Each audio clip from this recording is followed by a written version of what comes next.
कि दुनिया के सबसे खतरनाक, सबसे ज्यादा जो समुद्री डाकू थे वो ब्रिटेन के पास थे। पायरेट्स ऑफ कैरेबियन मूवी नहीं देखी तुमने? समझ में नहीं आ रहा तुम्हें? पिक्चर देखते तो इतिहास तो देखा करो, कपड़े कौन से पहने रखे उन्होंने। और वहां के जो अमीर लोग थे उनसे टैक्स वसूला करते थे, यानी पायरेसी, पायरेट्स वहां पर लीगल था। ये डाकू थे। तो इनसे तुम कौन से लोकतंत्र और कौन सी शासन व्यवस्था की उम्मीद करोगे? और तुम मुझे बताओ कि अगर ऐसी कोई व्यवस्था थी कि इतने बड़े क्षेत्र में इतनी बड़ी इकोनॉमी सेल्फ गवर्निंग थी, जो आज की डेट में परिकल्पना है केवल। आज हम उम्मीद करते हैं कि देश का नागरिक इतना प्रबुद्ध हो जाएगा, टैक्स भरेगा, नियमों का पालन करेगा, किसी पुलिस की जरूरत नहीं पड़ेगी, किसी ऑफिसर की जरूरत नहीं पड़ेगी, तुम अपने आप सारा काम कर रहे हो, यानी तुम अपने ड्यूटीज और अपने राइट्स को लेकर इतने अवेयर हो, तो वो व्यवस्था तो बहुत उन्नत मानी जाएगी ना, मानी जाएगी।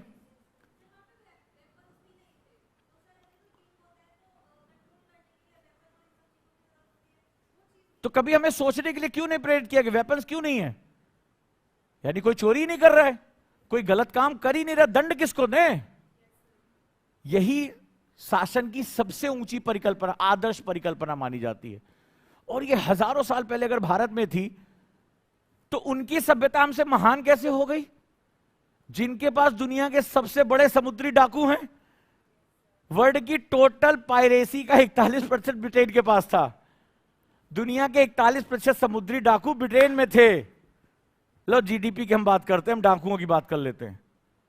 तो आखिर मेरे साथ, मेरे देश के साथ ऐसी कौन सी साजिश हुई कि दुनिया का सबसे एडवांस रूलिंग सिस्टम देने के बाद आज मेरी किसी हिस्ट्री की किताब में इसके बारे में क्वेश्चन नहीं है? पढ़ा तुमने?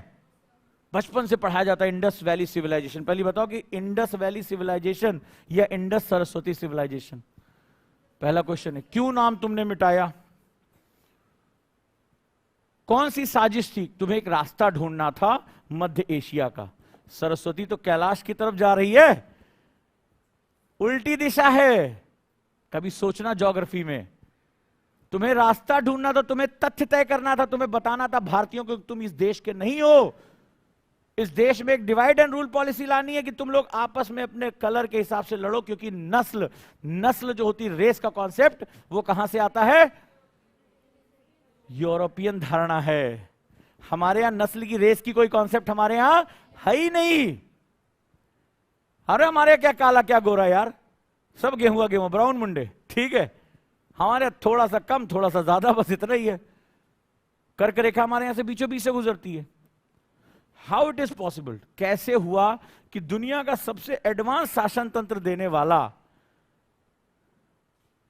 उनकी नजरों में सबसे नीचे की अंत तक जाते जाते जॉन शोर और रुडियार्ड किपलिंग जैसे लोग कहते हैं कि भारत तो कभी राष्ट्र हो ही नहीं सकता। उन्होंने हमारी राष्ट्र की परिकल्पना ही खत्म कर दी। सबसे ज्यादा डाकुओं वाले जो एक देश था, उसने सबसे ज्यादा एडवांस सिविलाइजेशन वाली कंट्री का इतिहास ही बदल के रख दिया। क्या तुम में से किसी ने सिंधु घाटी सभ्यता की शासन व्यवस्था के बारे में पढ़ा? पढ़ने को मिला? तुम्हारे टीचर ने पढ़ाया? स्कूल में पढ़ा? तो तुम्हें नहीं लगता ये बहुत साजिशन हटाया गया? क्योंकि तुम्हें यह समझ में आता, तुम अगर विचार करते यार 10 लाख स्क्वायर किलोमीटर, अभी तो और बड़ा खोजा जाएगा, इतना बड़ा क्षेत्र रूल कैसे हो रहा होगा? हमारा एक चौराहा बिना पुलिस वाले के रूल तो होता नहीं है। कभी नोटिस किया, अगर सिग्नल खराब हो जाए और पुलिस वाला वहां ना हो तो वहां क्या होता है? एम्बुलेंस चिल्लाती रहती है, सब जाम मारा था। इतना बड़ा क्षेत्र गवर्न कैसे हो? कौन टैक्स वसूलता होगा? कौन शासन का आदेश देता होगा? कोई नहीं मिला मुझे। और आपने कहा कि वो उन्होंने बनाया नहीं। अरे जो ऐसी ईंटें बना सकता है जो नॉन परमिएबल है, स्विमिंग पूल बना सकते हैं, पानी लाने और निकालने की व्यवस्था बना सकते, वो अपने राजा के लिए महल नहीं बना सकते? तो वो साक्ष्य कहां गए? और क्यों उन्होंने गायब किया?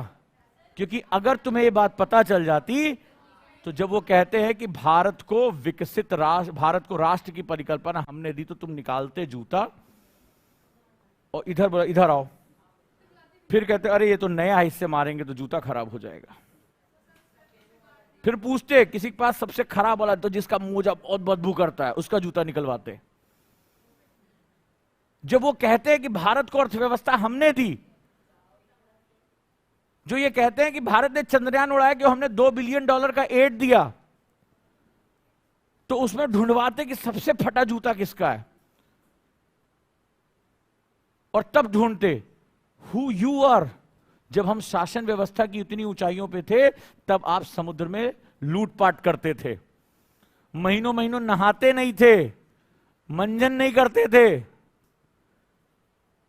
वहीं सोच करके वहीं खाते थे। तुम जहाज में क्या करोगे? जो वास्को डी गामा, जो भारत का मामा बना घूम रहा है, पढ़ना उसको, वो कौन था? पायरेट था। और उसका जहाज कितने समय तक पानी में फंसा रहा? तुम पानी में फंस जाओ, कहां क्या करोगे बताओ जरा? क्या करोगे तुम? उसने चमड़ा खाया था, उसके पास खाना खत्म हो गया था, पढ़ो। और ऐसा व्यक्ति सभ्य हो सकता है? अब बताओ इतिहास की किताबों में ये क्यों नहीं है?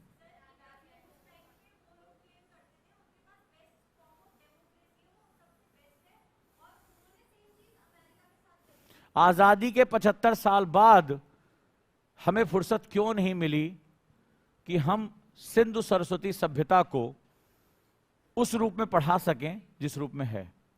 क्यों नहीं मेरी किसी किताब में, मैंने बहुत सी किताबें छान मारी, क्यों नहीं मेरी किताब में यह बताया जाता है कि हड़प्पा सभ्यता विकसित थी? पढ़ा? अर्बन थी, नालियां थी, वो ग्रिड सिस्टम था, कितनी सफाई से बना दिया कि आज हम एक डेमोक्रेटिक गवर्नमेंट रखते हो तो हमारी नालियां साफ नहीं है। राइट और रॉन्ग? सड़कें टूटी फूटी है, बिजली नहीं आती है, नाली का पानी सड़क पर है। तब जब एक म्यूनिसिपालिटी है, जब एक चुनी हुई सरकार जिसको 5 साल बाद चुनाव लड़ना है, तो वो इतना साफ कैसे था? और इतिहास की किताबों में से वो गायब क्यों हो गया? और हम भारतीयों को कभी सोचने का मौका क्यों नहीं दिया गया?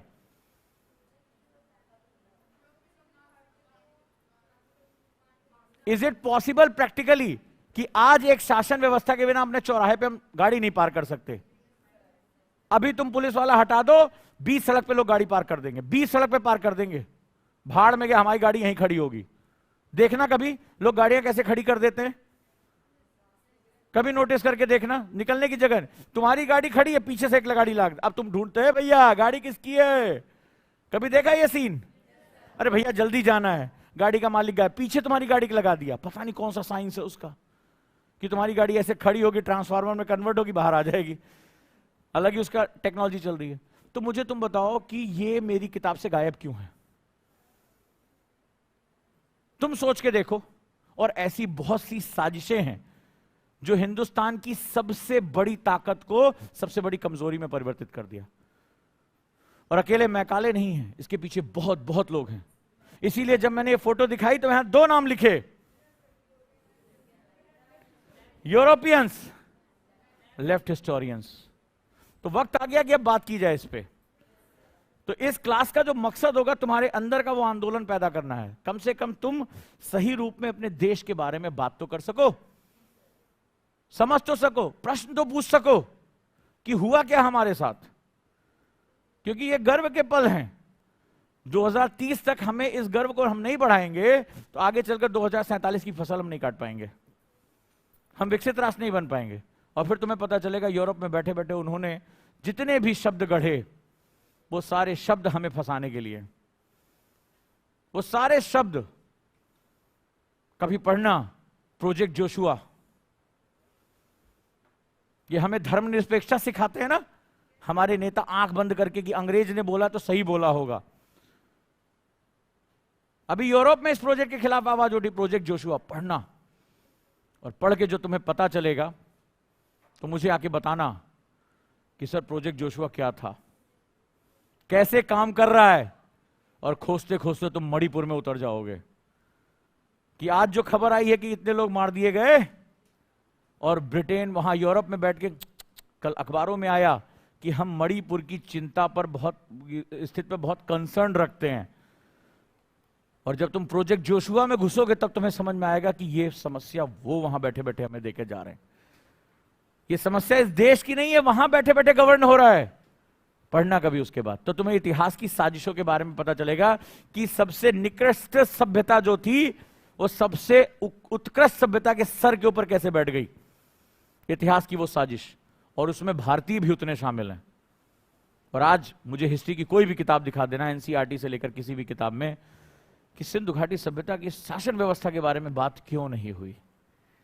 क्या वो इतने डर गए थे कि दुनिया की सबसे उत्कृष्ट शासन व्यवस्था, हाईएस्ट लेवल की शासन व्यवस्था, जहां हर नागरिक शासन का पार्ट था, अवेयर था अपनी ड्यूटीज को लेकर,